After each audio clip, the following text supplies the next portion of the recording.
This is a nice little water source. I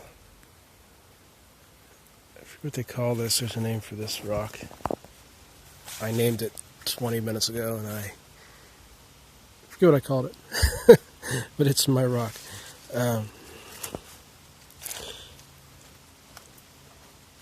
This massive slab of rock just came down off this mountain, and in the stream, and underneath it, around it, there's another piece of it right there. There's all these trees, and this one in particular. And this tree is an American beech, related to a chestnut. They get a nut on them that you can eat. If you've eaten beech nut gum, that's what it is. And this is, I've seen bigger ones up at Cook's Forest, but this is just a massive tree. And what I love about this tree is it's a very intelligent tree. It figured that one of two things. Either it was going to avoid the axeman's saw by growing along the rock, or it figured it was going to hold the rock back. It's pristine. These are the trees that people usually write their names on, their girlfriends' names on. There's nothing on this. The root system on it. They're a very strong tree, very beautiful wood. And just look at how that tree, with the rock moving over time, has impacted it, where it's actually flattened the tree, and it's compensated by growing. And it pretty much has held the rock back, because you don't see from here to here, it goes straight up. You don't see very much movement, maybe a half a foot. So, hey, trees do prevent erosion, I guess. I love it though. I love this spot. It's an amazing water source. Water is about as pure as you're going to get. I'd still filter it, but I can imagine what you learn by looking how this rock broke free and cracked. And you see the layers, okay? Like right here's a layer. Up there, the sandstone. This is a softer sandstone, so this came from the top when the ridge rose and it slid down.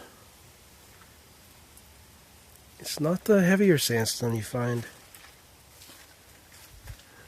down in the creek. So this is what is left at the top of the ridge, just worn away and dissipated over time.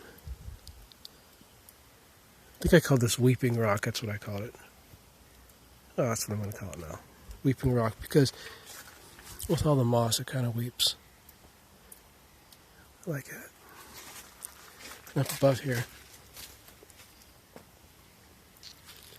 you can see some of the places where it came from. This is the tip of one of the outcroppings. It's like a castle bufferment, you would call that, on a mountain of the anticline. There's massive boulders up there, and they all kind of form a cap that protects where this ridge goes like this. This comes out over. It's real steep, and it goes back in.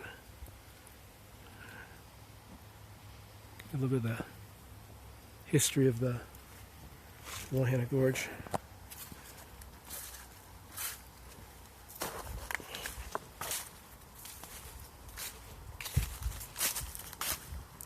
It's another great tree. That one's poplar. Tulip poplar.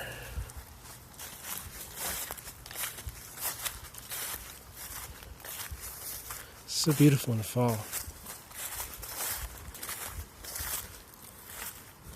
All the colors and a lot of yellows. This rock layer here, you can see the cap I was saying about a lot better. This whole cap of rocks, as you go up, they get bigger and bigger. Now, at one time, for that to exist, and I have a theory about the Loyalhanna Gorge based on this debris pattern. I believe it held back a big wall of water. And because Ligonier sits higher than the rest of the gorge, for this creek to cut through it, it would have not only had to warn on both sides, but eventually had a wall of stone between the two, and that wall would have been right here. Okay, you can see this is obviously worn by water that's eroded, but as you get up to here, actually right about this point on,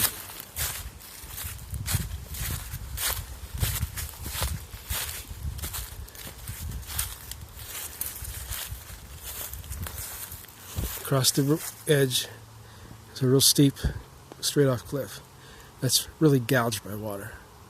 This too, so you would have had a massive wall right here, and every time it finally broke or wore down, that's why you have like this, all of a sudden you hit this area where it's just one big slab of rock that came down, and also accounts for all the water wear up above. Unbelievably gorgeous.